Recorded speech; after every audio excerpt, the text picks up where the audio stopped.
Welcome to Better Together with your hosts, EmmaLee Italia and Jennifer Morrow. When we all work together, we are stronger and can accomplish more for the kingdom of God. And now, here are the hosts of Better Together, EmmaLee Italia and Jennifer Morrow. Good morning, everybody. Welcome back to Better Together. I'm Jen Morrow. I'm EmmaLee Italia. How are you, Jen? I'm good. It's December. We haven't seen each other since before Thanksgiving. I know. What happened? Time warp. You got that right. How was Thanksgiving?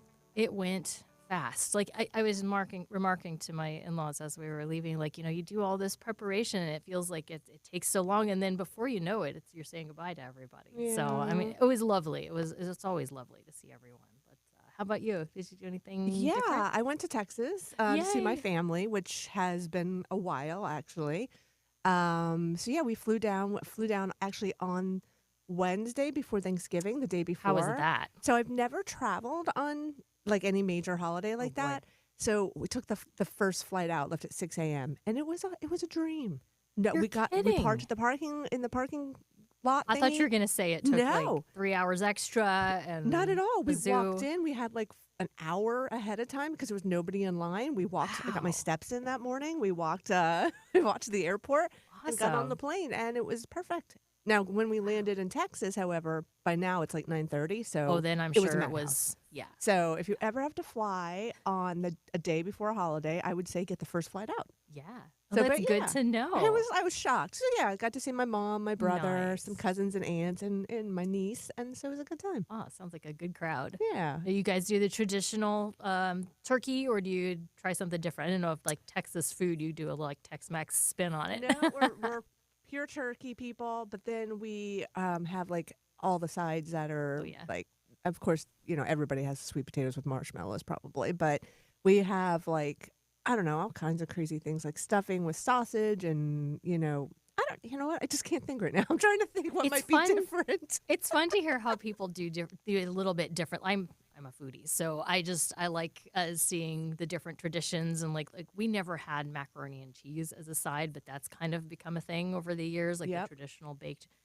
My son is not a huge Thanksgiving food fan of the traditional stuff, but he really likes the macaroni and cheese, so that's become his little fallback. Do you do scalloped potatoes? We do scalloped potatoes. My mom always did. Okay.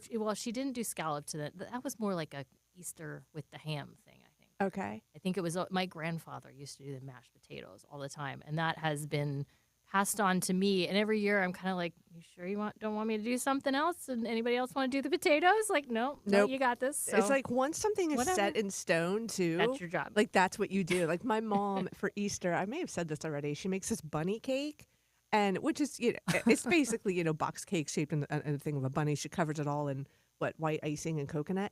But when my cousins come back to visit, and they're like in their 30s, if the bunny cake isn't there will be words. Like they're like, Aunt Carol, where's the bunny cake? And my mom's like, I thought we didn't have to do that anymore. You're adults. They're like, no, yeah, you got to do that. So that is so fun. We've all learned that certain. Like my aunt, she makes this thing for Thanksgiving. It's always like strawberries and Jell-O, and on the bottom is like cream cheese and pretzels. Oh wow! Yeah, it's that's really different. good. Yeah, so that always has to show up, and so yeah. Anyway, it was a good trip. It was a good time. Something comforting about knowing what to anticipate with those fun family food traditions, and yep. I don't know, like there were some that I was glad to say goodbye to. As an adult, I was like, oh, okay, I don't never need to eat that again. But is it the green beans with those onion thingies on top?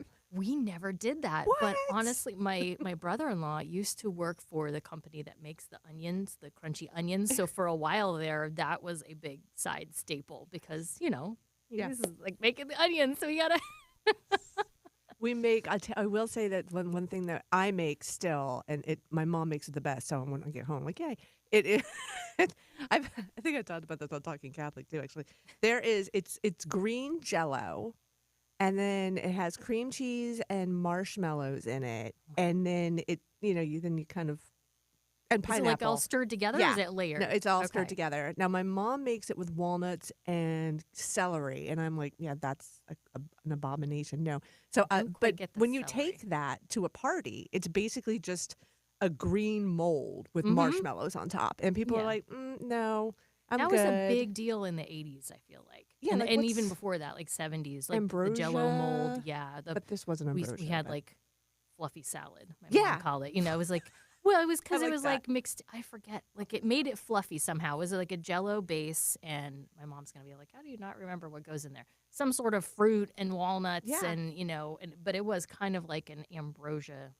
It's I so d- I good. don't know. It I was love like it. you had to have some sort of pink or green fluffy thing. I bring it to if I'm ever invited to somewhere for Christmas, I bring it.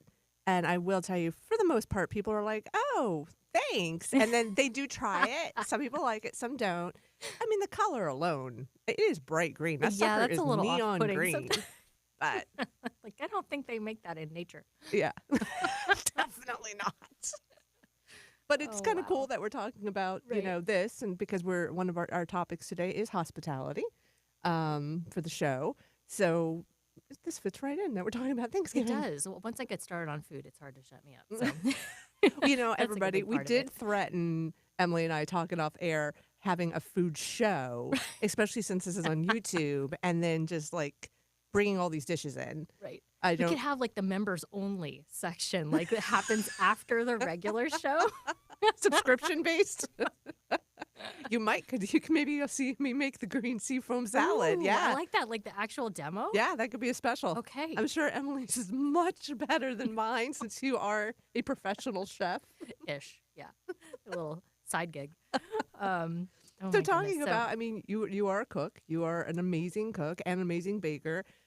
And this is like your season, no? Like, or does this like stress you out? Or do you like doing it? traditionally it is. Like I felt like I got to do all the things because mom growing up was all, got to make all the cookies with all the crazy, wonderful decoration. She still does. It's just that we're not usually around to eat it. So she's doing it for like the church bake sale. Yeah. And, like she'll send me pictures of everything she's decorated. I'm like, Mm. wow. Yeah. I haven't baked a cookie yet. I'm managing to get dinner on the table. So that's my goal during December. I have just like, I'm trying to stay away from more of the baked stuff. Just, watching I don't want to have to buy all new clothes and, Good point. so. Good point. But yeah, like she made peanut brittle all the time growing up. So I've got her classic recipe and I was Aw. gifting that for many years. But just, that, I don't know. I feel like food equals love in a lot of ways. And that's kind of so that's probably why I started the little personal chef side hustle that I do, where I'll go to people's homes and cook for them and make their meals for the week. So usually between 3 and 5 recipes for the family. And yeah, it's an adventure. And it's nice to get the feedback, even the critique so that okay, yeah, I got to tweak this a little bit to make it a little bit more palatable this way or adjust the seasonings because everybody's got different tastes and preferences. But Yeah, it's like, fun. it's your love language, I think. No? Oh, yeah. Like, Yeah. Yeah, cooking Like, and things. you don't feel well? What can I make for you? What can I bring by? Can I bring you a covered dish? Yeah. Something. Oh my gosh, you fed us when I was working at the Monitor. I mean, a deadline week meant quiches from EmmaLee Italia. Well, there was like a vicarious intention there because I was like, I need to eat. I need to. And if I'm going to eat, I'm going to bring food for everybody else because I want everybody else to eat too. We all got to be fueled. Absolutely. I do miss that, actually. I should order something on my deadline days. Every Wednesday morning, can you deliver to the Diocese of Camden? Special delivery. But, Oh, man. like I said, we're talking about hospitality, but, you going into people's homes to cook for them, I'm sure that also it's beyond food. Like, I'm thinking there's dialogue that starts to happen in conversation. So it's company too, no? Yeah, I mean, you are in someone's personal space. The kitchen is the heart of the home, so you do have an opportunity there to. I mean, that's very personal to cook for someone. Yeah. That's something they're going to be taking in. It's nourishment.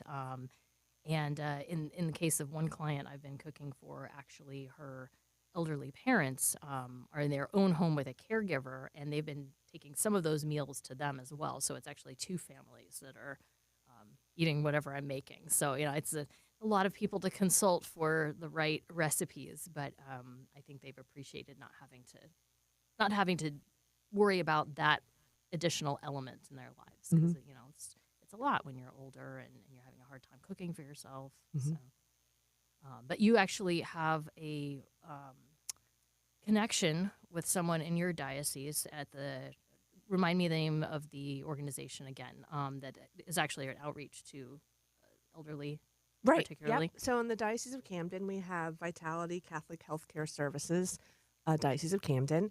And we've had a guest, I believe, on before about a couple shows ago. But they have many services. They help with healthcare, parish nursing, going into people's homes to help with paperwork or deliver meals. But there is a new ministry starting there. I believe it is called Calls of Joy, and we're going to have a guest on in a second to talk about it. And the idea of fighting loneliness. And it's not just December that there's loneliness. I mean, first off, Sure. it's holidays, everybody's excited, but there also becomes, if you don't have family or you don't get along with them, or, even if you can still be lonely in a crowded room, right? Absolutely. So That's even harder, I've heard and experienced firsthand when you are not connecting with other people and they're around you. It's almost adding insult to injury because it feels like, okay, here's this opportunity and I can't connect for whatever reason. If it's, relationally or, perhaps if you're elderly and don't do well in a crowded situation, maybe hard of hearing or hard to keep up with the conversation, everything's moving a little fast. So it can, or, even just being out and about this time of year shopping and you see all these people who are so happy and you kind of make up stories in your head about how, their life must be just so wonderful. And here I don't have anyone to share the holiday with. right. you know. Absolutely. Yeah, so we're going to give her a call in a second here, and she's going to jump on. She's going to talk about this program called Calls of Joy, which is volunteers reaching out and calling people who might not be able to leave their homes and stuff. But then we're going to go a little further than that, jump into some other populations that, just let's not all forget to visit. And then we're going to talk a little bit about how not to maybe be so hard on ourselves. Like, our houses don't have to look like a Hallmark holiday movie for hospitality to be successful. I'm angling for that commercial that just shows a house where the bomb went off, and there's just everything everywhere and people still having a wonderful time because that's reality. It's what it's about, too. They don't care if your house is clean. No, they're not inspecting the shelves like Right. the white glove. with the dust, the finger on the dust. All right, so we'll take a break and we'll be right back with our first guest. Bishop Robert Barron. Tolkien has reached out to, Nordic culture and literature and Icelandic sagas and all sorts of things. He learned a lot about the good, the true, and the beautiful from his study of pre-Christian cultures. He used narrative forms that were accessible to the culture. He adapted that to evangelical purposes. So that shows you that flexibility. It shows you a certain creativity in the evangelical art. He did not proselytize. Rather, he very delicately and indirectly and cleverly evangelized through the imagination, so that someone taking in these great stories of Tolkien or his friend C.S. Lewis, they're going to say, oh yeah, I get that. I recognize that pattern. So that finally when they hear the gospel, they'll say, yeah, I understand that. I learned that from The Lord of the Rings. I learned that pattern from the Narnia stories. That was the genius of those fellas.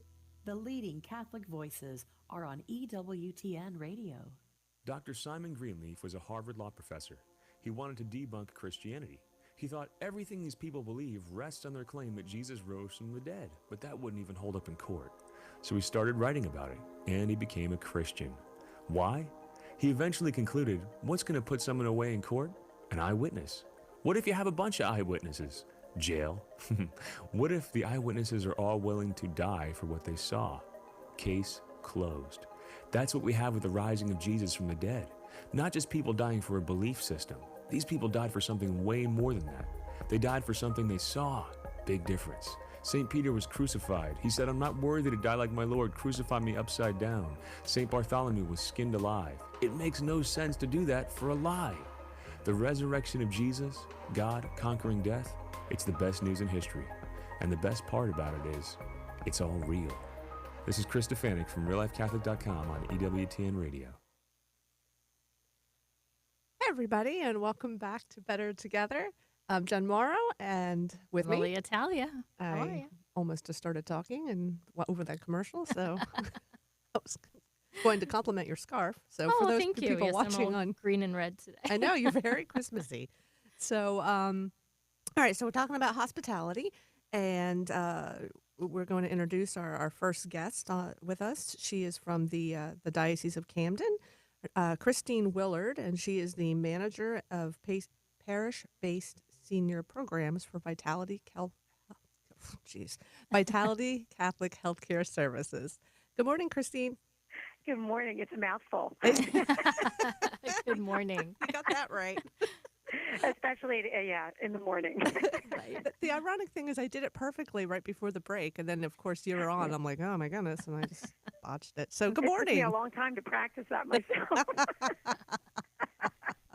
So EmmaLee and I we had just been talking about hospitality, and we're going to dive more into that. But first, we were talking about those who might be struggling or alone or loneliness or not even having to be alone, just maybe not be able to get to the house and stuff. And that brought up a new program we have in the Diocese of Camden. Can you tell us about it and what the name of it is? Oh, sure. Yeah, I'm happy to do that. It's called Calls of Joy, and it is really our way at Vitality Catholic Healthcare Services to just begin to address and support those that feel socially isolated, seniors especially, that feel socially isolated or are socially isolated and feel lonely, especially at this time of year, but throughout the whole year. And so it's a way for us to connect in a uplifting way for those who would like to receive a phone call once a week, and we're doing them on Mondays. So it's beginning your week with a joy-filled call, and to have social interaction, uplifting conversation, just to offer that social support to those in need. Christine, this is EmmaLee. I wondered what led to this inspiration to have a phone call ministry through the Vitality Catholic Healthcare Services. Was it something to do with the statistics that you recognize that this need existed? Yes, yeah, great question, EmmaLee. I think that it's mainly about the fact that, right, it's social isolation is a public health problem. And those we serve through Vitality are seniors, are the aging population. And so there's 1 in 4 people age 65 and over that are experiencing feelings of isolation, according to research. So, and as we hear this, everywhere, whether it's, of course, across all age levels, but with seniors in particular, they're especially vulnerable because they could be in poor health and and living independently in your own home, but also is wonderful for a lot of reasons, but it also can put them at risk too of just feeling lonely in regard to that. So knowing that and hearing so much about and having seen it even out and talking with members that attend our parish social day centers in the Camden Diocese, hearing how much those social interactions have changed their lives, helped us to kind of begin to think about what other ways can we offer support and help and a resource for seniors in South Jersey. It's interesting because I remember when we started first talking about this ministry and you were explaining it to the Office of Communications. It's easy to think, oh, okay, there's seniors at home who are lonely, but if we all just take a step back, we all have somebody in our own family that would fall into. I mean, that category falls into that. Maybe they're home and their children have moved away. Maybe I'm one of the children, and I don't call home as much as I need to or I should be. And I mean, it's kind of a wake-up call, would you say? Yeah, I think that it does. It puts, when then we think about it, right? We have our focus on it now. We start to think, our family, our neighbors, someone across the street maybe, someone, in the parish and church, even though, and, we could, someone could live alone and not feel lonely or isolated, or you can feel lonely while even being with other people, right? So you don't know necessarily, but there are people in our lives where we might just think, hey, maybe they can, use a phone call or a visit. Of course, a visit in person is wonderful, but sometimes it's that phone call can make such a big difference and light up someone's day. Give them a chance to be social, to be, to feel that they are acknowledged, right, appreciated, accepted. There are three key things that we all need, and we don't realize it. I think those that are closest to us sometimes, need that as well.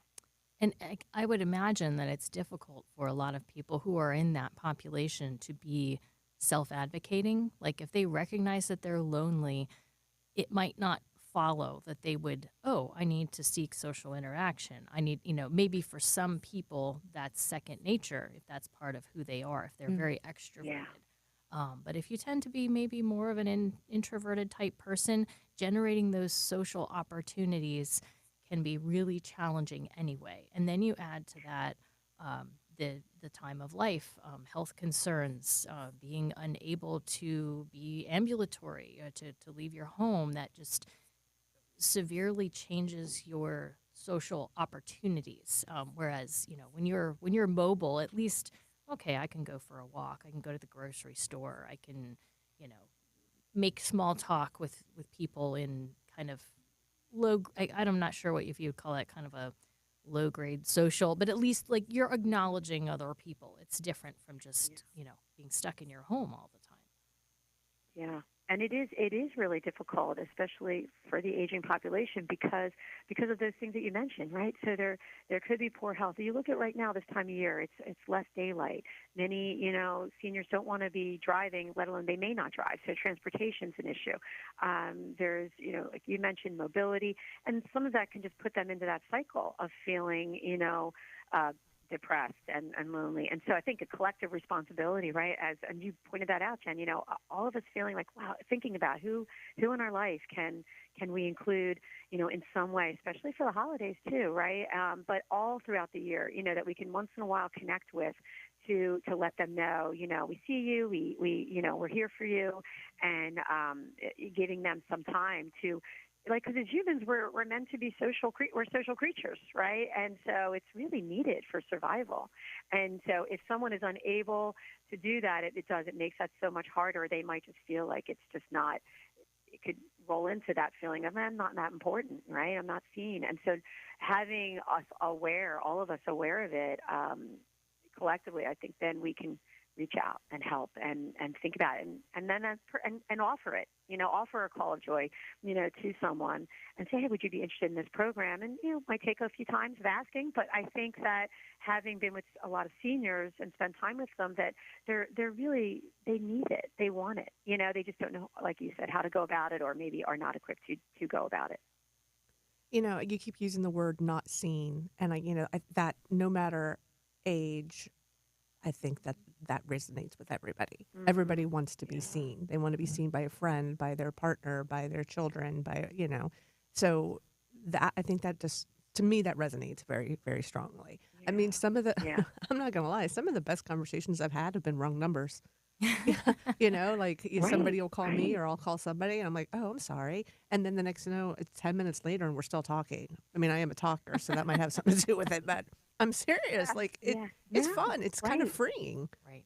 It is. And, it's like if you, like even talking to someone in the grocery store, Emily, you mentioned that, those interactions, those just recognizing something or complimenting someone, helping someone to be seen is exactly letting someone know that they matter, right? And I think that, like you said, at any age.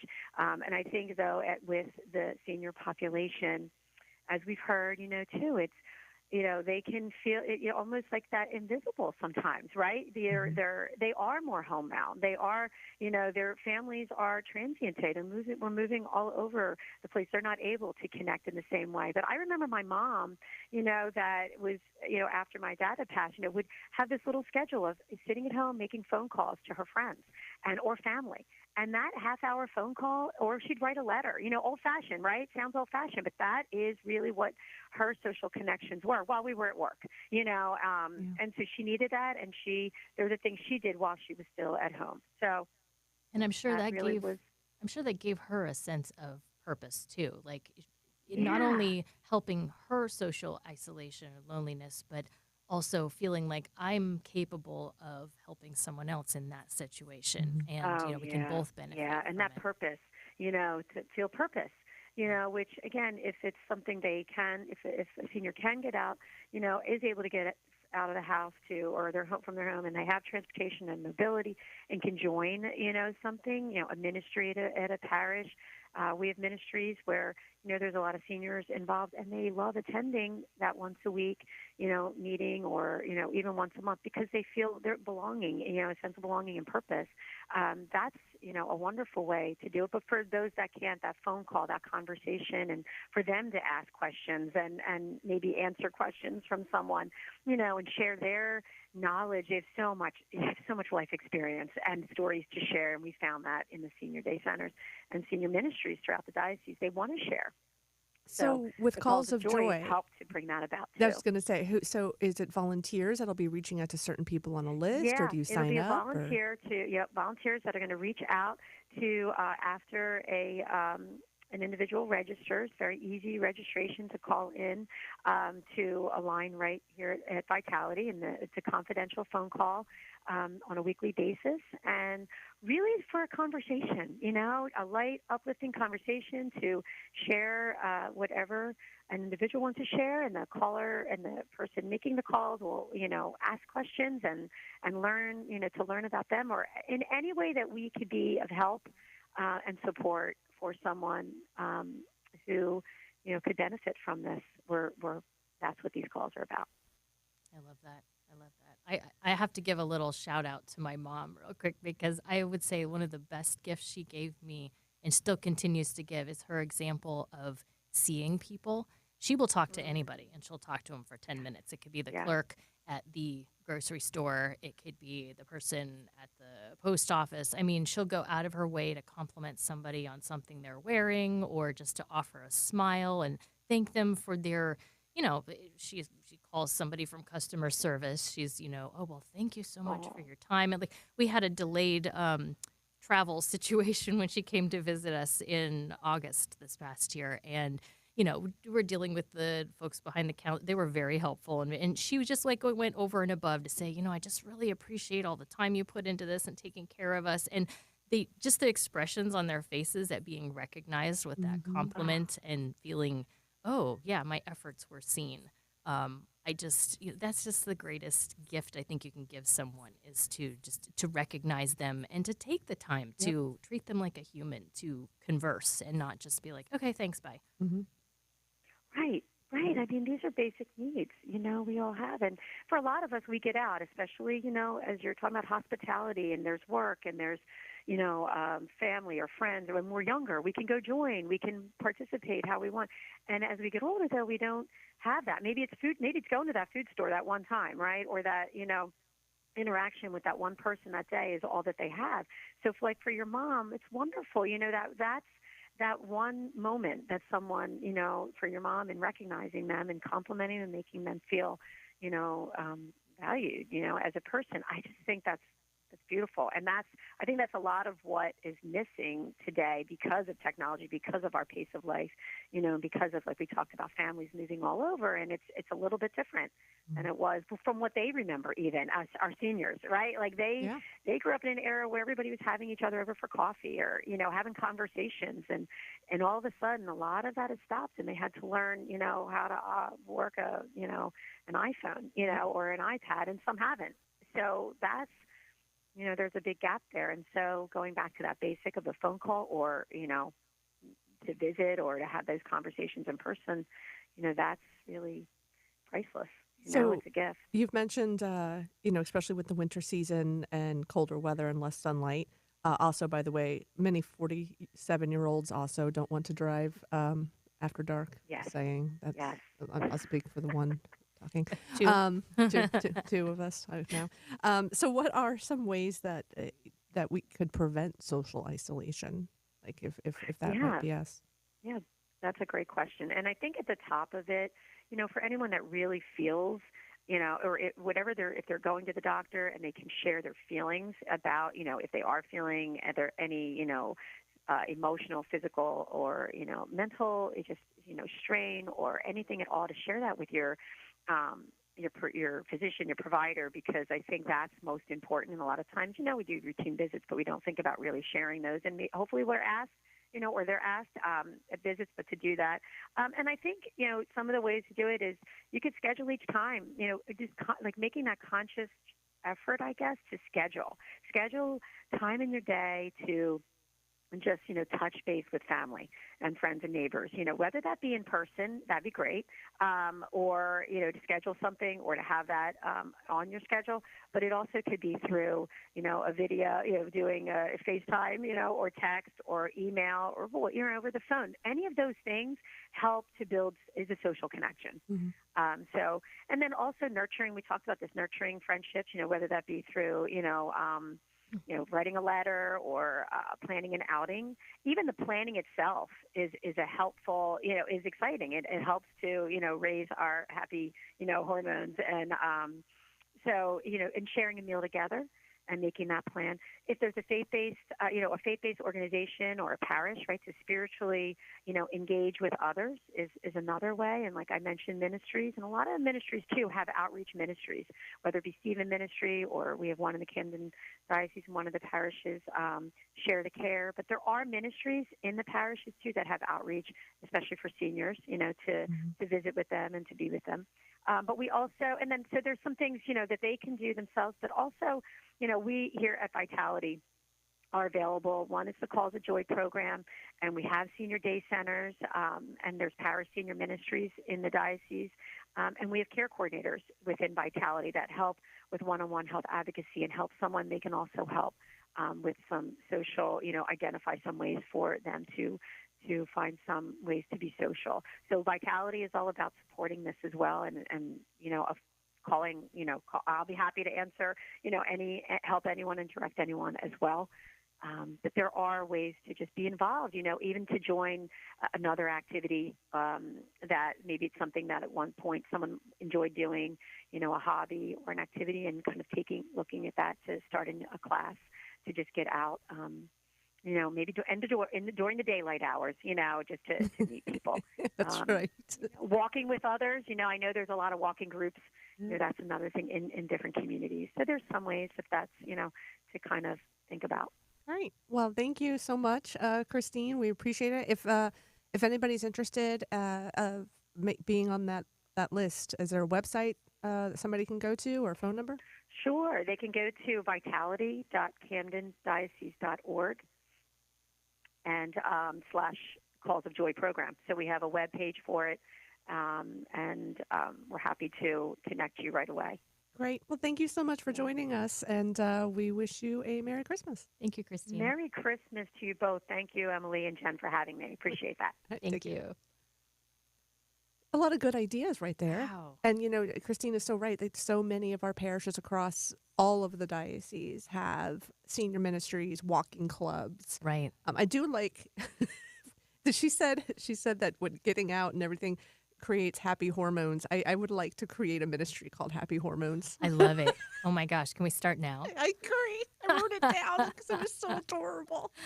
Oh, that's the best. I love it. Well, you'll notice like a lot of parishes will have, thriving ministries that happen in the evening and in the daytime. So that depending upon, they're serving different groups, obviously. Yeah. So folks who still have full-time work during the workday might not be able to go in the middle of the day, but it's important to have those for people who are, in that season of life when maybe they're retired or they're no longer working full-time, and they need that sense of purpose and social connection, and, to have that tied to your parish, your faith is just, an added bonus. Something we started at our parish recently is Wednesdays with Walt. So our former pastor, Monsignor Walter Nolan, he's been recovering from knee surgery, but he's also spending a lot more time at our parish anyway. And one thing they started was after morning mass, he has just like a nice little conversation group that meets on Wednesdays, and it's starting that up again. So I'm like, oh gosh, I can't wait. I want to do that. I love that. It's adorable. And he's a great conversationalist. He has so many great stories. So yeah, I'm a little envious. So we've been talking a lot about reaching out to other people, and want to switch a little bit. So to those who might be welcoming people into their homes, we're all called to love our neighbor and be hospitable. And I know, sometimes a lot of pressure can go into that as well. You Self-imposed. self-imposed. You always feel like your house has to be perfect. I have to make the best meal. And it just kind of got me thinking, because I also put a lot of pressure on myself when I decide to host, because I'm like, oh, you know what? I'm gonna throw a party, and then like immediately after everybody's accepted, I'm like, that was a terrible idea. I'm freaking out. But like when you think about it, like look at the homes that you went to, that were the most hospitable. Like, what were some of the characteristics that stood out? I can think of one family that hosted an annual Christmas party when I was growing up. And, I think they might have been part of my parents' Bible study, and they just invited the whole Bible study group, all the extended family and friends.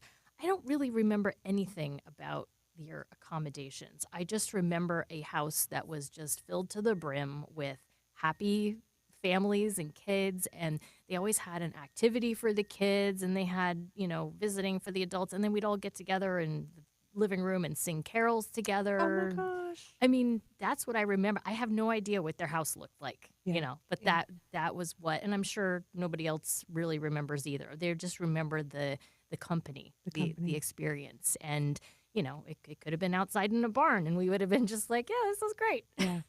I think that's such a good reminder that, I guess I'm sure, I don't know, and maybe it's just me, like when I'm hosting a party, all I'm thinking in my mind is those perfect Hallmark Christmas movies with like Of course. the perfect china out and then matching napkins and da-da-da-da-da.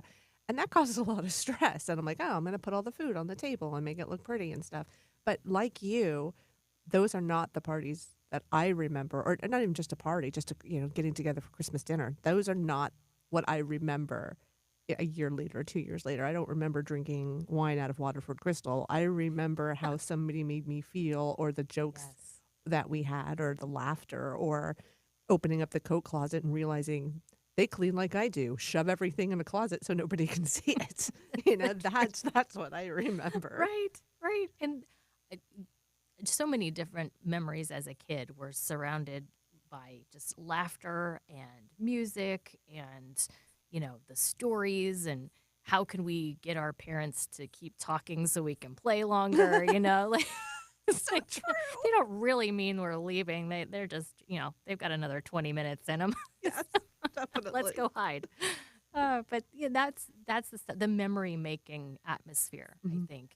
And that doesn't mean you can't, I can't wait to cook something special. I'm all about like, let's try something fancy that I wouldn't do normally. Absolutely. But then we can self-impose that pressure to just, everything has to be just so, and it has to look picturesque when everybody walks in. Right. And, we can get to the point where we become Scrooge because we're so frustrated by all of those preparations and making it perfect, and this didn't go right. And, there's a Christmas movie, which is, it's not highly rated by the critics, but we love it. It's called Christmas with the Cranks. I don't know if you've ever seen it. Yes, I have. Where she's got to get the special ham because her daughter's coming home for Christmas, and like everything that ensues, gets run over by a truck. It's like, but it has to be just so. Yeah. And it's very easy to fall into that trap. I call it the Martha problem, like Martha and Mary, because Martha's in the kitchen and preparing, and why isn't anybody helping me? And, you're leaving all this to me. And Mary's just like, but Jesus is here. Like, yeah. It's so true. So like our guests, our moment that we're celebrating is more important than the atmosphere that we're trying to create. Maybe. Yeah. I mean, and I'm going to go back to the Waterford Crystal because I have Waterford Crystal that I got from my wedding. You better use it. Well, that's the thing. I never use it because I don't want it. I don't know. It sits in a cabinet because, I'm like, oh, I don't want it to break. And after the last year or two, I'm like, you know what? I'm putting it out. And then people are like, well, I don't want to use it. What if I break it? And I said, I don't care. I said, you know what? It's either that or I would rather break it and have that memory of it being used than it just sitting in a cabinet and never being used. I don't care if you break it. I'm not going to cry. Point. It's just a glass. Yeah. But the funny thing is you would be here and we'll have a laugh over it. And next year I'll have my dollar store wine glasses back. You know what I mean? So no, it's not a problem. But it's like, it doesn't have to be perfect. And that is perfect the way you said it, the Martha problem. I mean, that's just perfect. Like I tend to invite people over because that I like being around. I'm like an introvert extrovert. Like I love having people over and around because I get my energy from that. But on the same time, I get very nervous having people over. Like I almost would rather go to somebody's house. That's why I very rarely invite people over. I invite myself to other places. But What can I bring? exactly, it's not that I don't want you in my house. I don't. I would love it. It just makes me really nervous because I want you to have a good time. So like I'll be the one in the kitchen and my husband will be out, excuse me, but then somehow in the middle of it, he's like, you get out there. You invited everybody. And he turns into the cook. And actually it works perfect because he's right. Like I get that Yeah. energy and he's a better cook anyway. So true story. I've heard that described as ambivert. So you get your energy from specific social situations, but then you need time to recharge afterwards. So Really? yeah, so like you can be introverted in certain situations, like, maybe it's a big, loud, crowded room with most people you don't know. That might not be like your gig. But then having a gathering with people you know really well and you can connect with and it's a little more comfortable, that isn't as off-putting, even if it is a bigger group. Oh, that makes sense. I'm gonna Google this later. Yeah. I actually think almost that's said I'm me gonna too. look this up in the dictionary later, but then I'll really be, oh my gosh, she doesn't drive after night and she uses a dictionary. I actually do use a dictionary. But I'm still Googling that. Yeah, no, I totally get the driving after night now. After it gets dark now, it's too cold. getting tough. It's Going home with cold the and cat. it's dark. I want to stay home on the couch in my pajamas. But just thinking about Advent, I was saying this to my 8th graders the other day for religious ed. How can we prepare our hearts for Jesus? And we can get caught up in the externality of preparation. It has to be the decorations and the facade, right? Mm-hmm. But then trying to think interiorly, that's more challenging. Trying to prepare our hearts and our homes to receive Jesus and to receive our loved ones and family and friends. Mhm.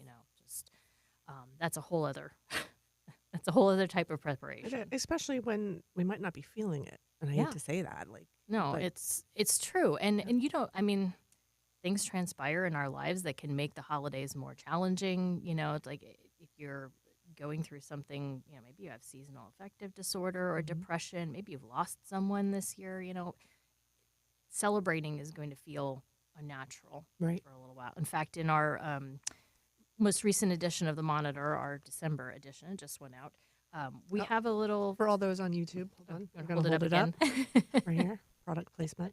I'm also been drinking a coffee the whole time. That's also more product placement. EmmaLee's is more There you go. legit.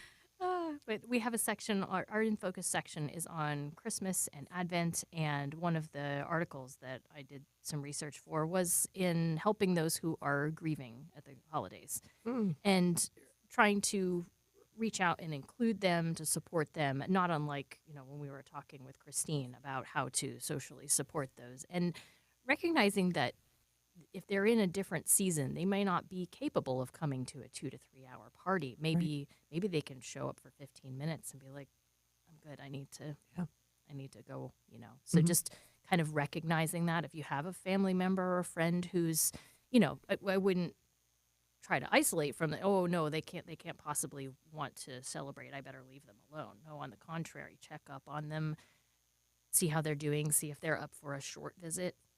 Something that they can handle where they're still part of the celebration, but, within something that's reasonable for them. Mm-hmm. Yeah, I think that's, I don't know. I saw this little saying or something, little meme or something the other day, and it was like, when New Year's happens and everybody's talking or, about their blessing or what went well for Oh, yeah. 2000 and what year are we in? 24. Remember that if you just got through the year, that's okay too.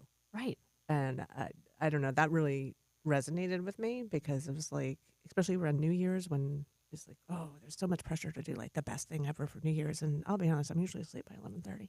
Me too. Even I don't when make I it was to the like ball drop. 19, I don't even know if I ever had a great year. So, but it's okay. If the only thing that you did this year is get through it, then guess what? That's awesome. And not every year is going to be a season of climbing physical mountains. Sometimes those mountains are interior. Right. Sometimes you are fighting just to make it through the next day and the next day. And, that doesn't mean the holidays don't exist, but they might look different for a season. They might be simpler, they might be quieter, and that's fine. And, in that situation, don't feel pressured to, if you have a tradition of inviting 25 people to your home, doesn't mean that that tradition can't take a break when, you need to take a step back and care for yourself so that your health is looked after. Or like you said, preparing, during Advent, instead of outward, prepare inward. Mhm. And Sunday Mass, yes, and everything like that.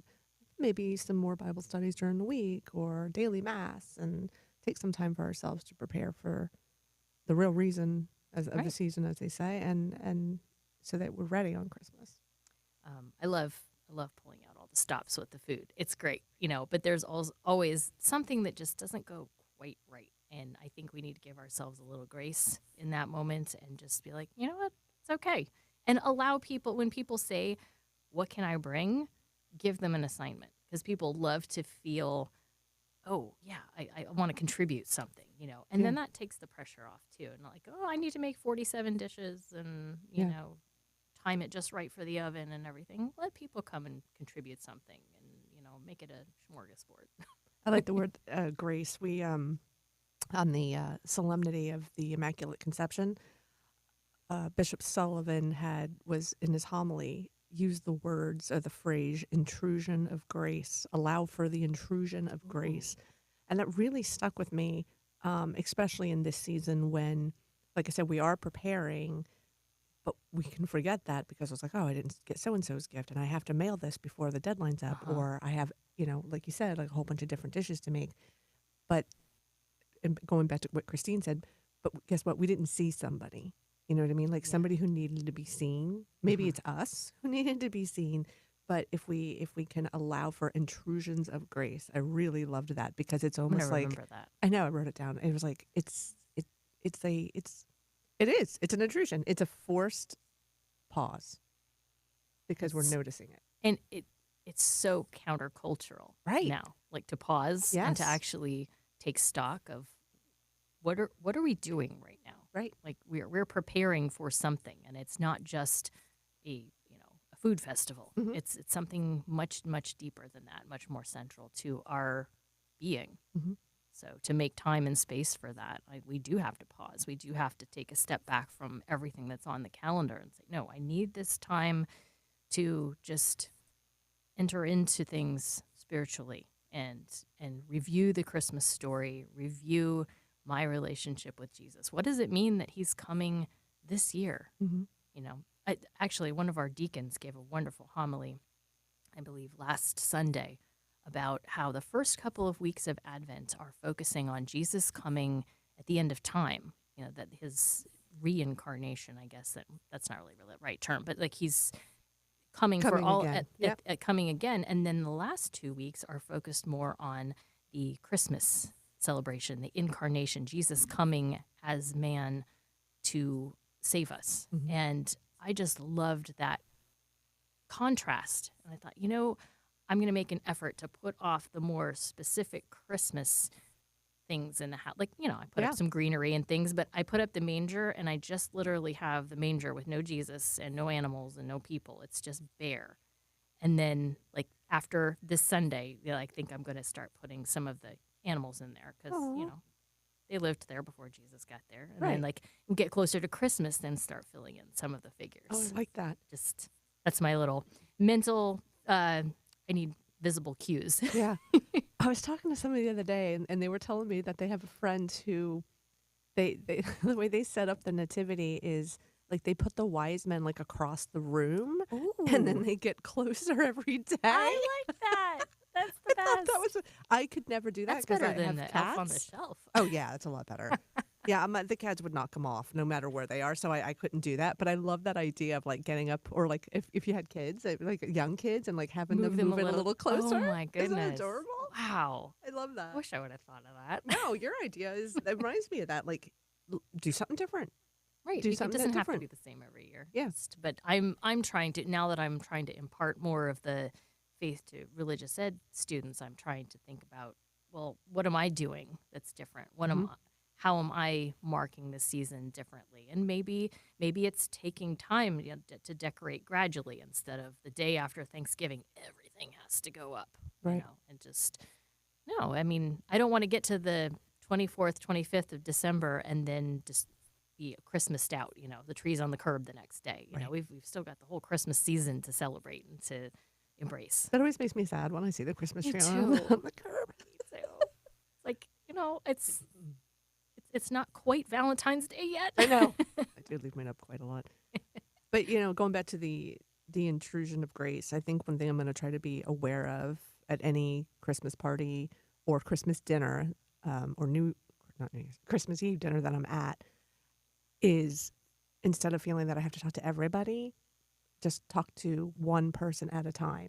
What was Christine saying? Like, look somebody in the eye, or maybe you said it, like, don't, just pay attention eye to eye. So they don't feel seen. Right. Like Don't they're- have to look around at everybody. Right. And you're being absorbed in that. And one thing I noticed too, like now that people have the digital watches that are connected to the phones, I get a lot of this. And it's weird because to me, it signals still I'm running out of time when they could be checking for a text message or Right. something. Yeah. But I'm just immediately like, ooh, I'm intruding on this person's time. And I think if we can try to consciously, I'm not looking at texts, I'm not paying attention to any notification, turn the notifications off. Yeah. For a little while, you know, and just be in the moment. Yeah. It was noticed that when I was in Texas, my coworkers were like, we didn't see you put anything on social media and you didn't respond to any of our goofy texts, because we always have. And I was like, yeah, you know what? I just kind of turned off. I was like, I decided just to turn off. And they were like, Yeah. well, it was nice not hearing from you. I'm like, thank you. No. No, but seriously, I did. I just like, you know what? I'm not going to lie. It was hard. I'm what is that, Pavlov's dog? Like something goes off and I'm like, I have to Right, pick we've it up. got that Yeah. So I was like, trained. it was really hard, but it was really nice. I'm happiest when I find that I haven't, like, I'll go sometimes a day without checking email, and then I have to throw away like 200 junk mails. But, you know, it's worth it to just kind of, you know, okay, I am not here right now. I'm here, and I'm going to stay in this, focused on this until I, you know, whatever this commitment is, you know, and oftentimes it's with another person, and you can't be efficient with relationships. You can be efficient with digital stuff, Right. but not when it comes to connections with other people in real time. So I think one of my better together Christmas resolutions is I'm going to make some Christmas cookies, no phone, put on some New Kids on the Block, Funky Christmas, and course. be in the moment. I think that's and that's what I think my plan is. And then I you love know, it. and remember that our houses don't have to be perfect when it comes to hospitality. It's just about being there with other people. Right. Like, what is I forget which culture it is that celebrates where they go from house to house and they're singing carols and they're welcomed in with snacks and everything. Is that it? Oh, Is that like the Posada? maybe. yeah, Is that yeah. Las Posadas? Yeah, it could be. I don't know. I'm But, terrible at that. I just love know. that idea, though. I love that When idea say- too. And you know, you just have to be ready to welcome people however your Okay. house is. What time should I be over? Well, give me a few minutes to get home. And Well, everybody, it has been a great year, it has. and we thank you for tuning in again. And you know, we hope that your Christmas season, Advent and Christmas season, is peaceful, welcoming. Be the Martha or the Mary, as you say, right, Em? A little Martha, a little more Mary. There you go. There you go. That's what I'm working on anyway. Yeah, and bust out that Waterford crystal. Who cares if it breaks? Absolutely. You got it. Oh, Merry Christmas. Merry Christmas, everybody.